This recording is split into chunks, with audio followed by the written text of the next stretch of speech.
我们把健康的元素锗加在这个枕头里面去，所以锗有一个特性，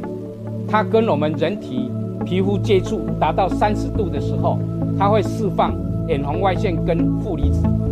所以这个枕头是市面上对健康最有帮助的枕头。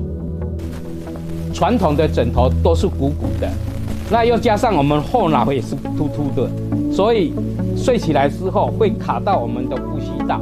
可是我们这个枕头的造型，它把头放在这个凹槽，所以整个会调整我们人的呼吸道。那我们的呼吸道畅通，就可以减少打鼾，甚至减少缺氧。